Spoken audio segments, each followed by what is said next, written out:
আসসালামু আলাইকুম। ঈদ মোবারক। দিনটি ছিল ঈদের দিন। ঈদের দিনে ঘুরতে ফিরতে কার না ভালো লাগে। হাজব্যান্ড বলল, কোথায় যাবে, চলো ঘুরে আসি বাইরে থেকে। তো ভাবলাম লং ড্রাইভ হলে মন্দ হয় না। কোন দিকে যাওয়া যায় ভাবতে ভাবতে ভেবেই ফেললাম গাজীপুরের দিকে যাব। গাজীপুরে কি আছে নেটে সার্চ করতে করতে দেখলাম ভাওয়াল রাজবাড়ি আছে। তো লং ট্যুরও হয়ে যাবে এবং কি যেতে যেতে ভাওয়াল রাজবাড়িতেও যাওয়া হবে। তো যেই কথা সেই কাজ, এই যে চলে এলাম আমরা ভাওয়াল রাজবাড়ি গাজীপুরে। এইখানের যে জমিদার ছিলেন তার নাম ছিল দৌলত গাজী ভাওয়াল। আর তার নামানুসারে এই বাড়িটির নামকরণ করা হয়েছিল ভাওয়াল রাজবাড়ি। যদিও বা এখন বর্তমান এখানে কোনো রাজা প্রজা সৈনিক কেউই নেই। এটি বর্তমানে রাজবাড়িটি জেলা প্রশাসকের কার্যালয় হিসাবে ব্যবহার করা হচ্ছে। তাই এই বাড়িটির ভিতরে প্রবেশ নিষেধ, কিন্তু বাইরের যে সৌন্দর্যটা সেটি চাইলেই উপভোগ করা যাবে। যেই কথা সেই কাজ, আমরা বাইরেটা খুব ভালোভাবে ঘুরলাম। বাইরেটা আসলে অনেক সুন্দর ছিল। আর রাজবাড়িগুলো দেখতে আসলে অনেক সুন্দর হয়। রাজবাড়িতে গেলে আমাদের যে প্রত্নতাত্ত্বিক যে ইতিহাসটা এটা সম্পর্কে অনেক ভালোভাবে জানা যায়, বোঝা যায়। যদিও বা আমার মেয়ে অনেক ছোট, তাই ও কিছু বুঝে না, কিন্তু এই মনোরম সৌন্দর্যটা উপভোগ তো করতে পারছে।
রাজবাড়ি ঘুরে দেখা শেষ হলে ও বলল আমাকে যে পাশেই ডুয়েট আছে, চলো ডুয়েট ঘুরে দেখি।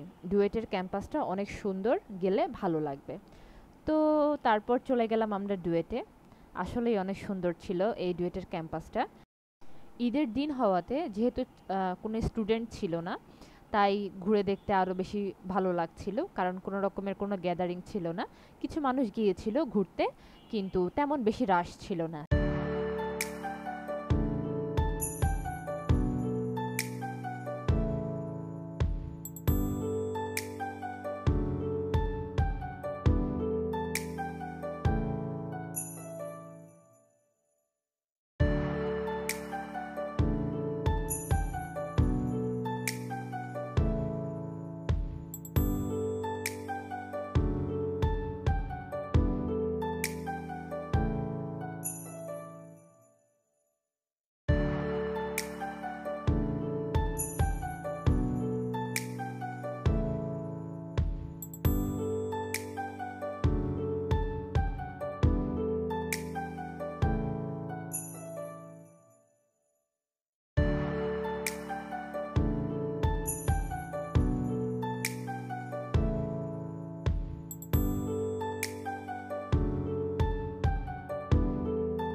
ক্যাম্পাসে ঘুরতে ঘুরতে চিন্তা করছিলাম যে কত স্টুডেন্ট রাত দিন একাকার করে কত স্ট্রাগল করে শুধুমাত্র এই ক্যাম্পাসগুলোতে ভর্তি হওয়ার জন্য।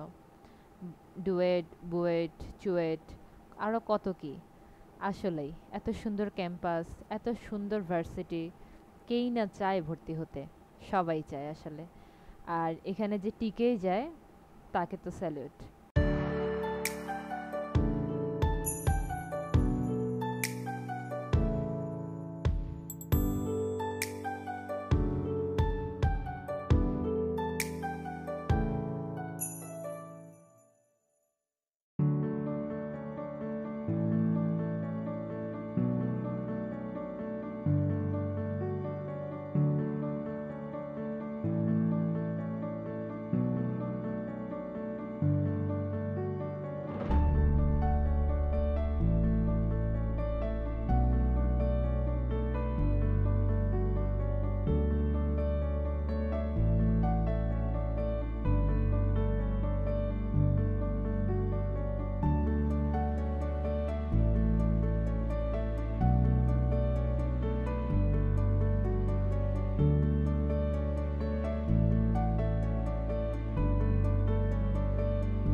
আমরা এই ক্যাম্পাসে ছিলাম প্রায় ৬টা পর্যন্ত। তারপর তানির বাবা বলল যে চলো, যেহেতু এসেছি সেহেতু বঙ্গবন্ধু শেখ মুজিবুর রহমান কৃষি বিশ্ববিদ্যালয় থেকে ঘুরে আসি। তো আমরা গুগল ম্যাপটা ফলো করে যাচ্ছিলাম, কিন্তু যথারীতি গুগল ম্যাপ মাঝে মধ্যেই রং ডিরেকশনটা দেয়। তো রং ডিরেকশন অনুযায়ী গিয়ে আমরা টোটালি একটা গ্রামের ভিতরে হারিয়ে গিয়েছিলাম। তো অনেক কষ্ট করে সেখান থেকে বের হতে হতে মাগরিব আজান দিয়ে দিয়েছে। তো আর আমাদের ওখানে যাওয়া হয়নি। তো ভাবলাম যে যেহেতু তানিরও অনেক বেশি গরম লাগছে, অনেক বেশি গরম ছিল আসলে সেই দিন, তো আমরা বাসায় গিয়ে ড্রেস চেঞ্জ করে তারপর আবার বের হব। তো যথারীতি আমরা বাসায় গেলাম, বাসায় গিয়ে ড্রেস চেঞ্জ করলাম, তারপরে কিছুক্ষণ রেস্ট নিয়ে তারপর পরবর্তীতে মেরাদিয়াতে একটা মেলা হয় ঈদের দিন, ওই মেলাতে যাব। ওই জায়গাটাকে আবার মিনি কক্সবাজারও বলা হয়। আমরা ২ বছর আগে একবার গিয়েছিলাম, তো ও বলল যে চলো এবার আবার যাই। নিশ্চয়ই অনেক বেশি আপডেট হয়েছে, আগে থেকে অনেক বেশি গুছানো হয়েছে, আগে তেমন বেশি গুছানো ছিল না। তো আমরা বললাম যে ঠিক আছে, ওকে ফাইন, আমরা সেখানে গিয়ে ঘুরে আসি।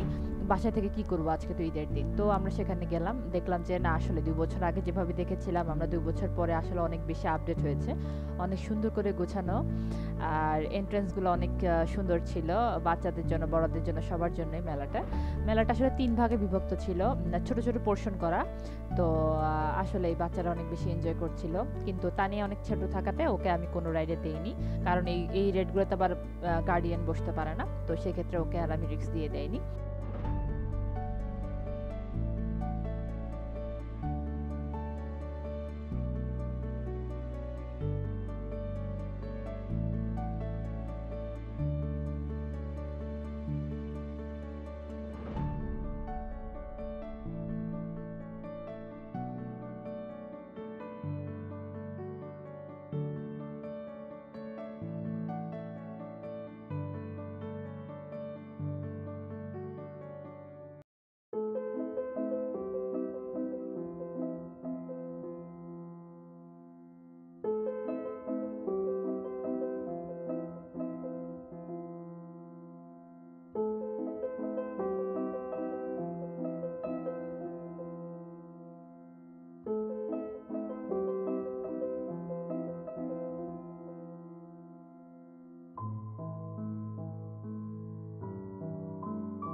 আমরা মেলাতে গিয়ে পৌঁছাতে পৌঁছাতেই 9:30টার মতো বেজে গিয়েছিল।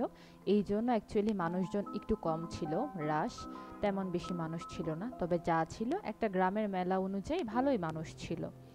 আর জিনিসপত্রগুলো প্রায় মেলাতে যেসব থাকে সেসবই, বেশিরভাগ বাচ্চাদের জিনিস আর বিভিন্ন ধরনের বড়দের কসমেটিক্স আইটেম আর হলো হেয়ার ব্যান্ড, ক্লিপ, এই টাইপের জিনিসগুলাই।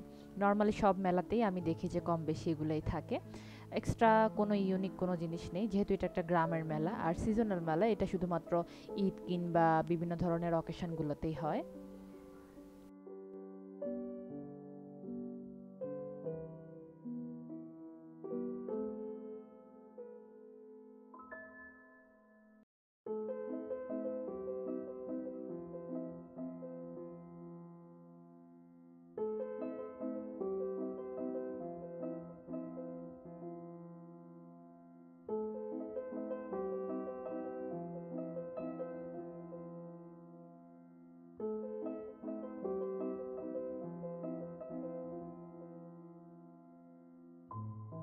পরে আমি বললাম যে যাওয়ার পথে আমি তালতলা যে মার্কেট আছে ওই মার্কেটে নিশ্চয়ই ঈদের মেলা হওয়ার কথা, ছোটোখাটো হলেও, তাহলে আমরা তালতলা দিয়ে ঘুরে তারপর বাসায় যাব।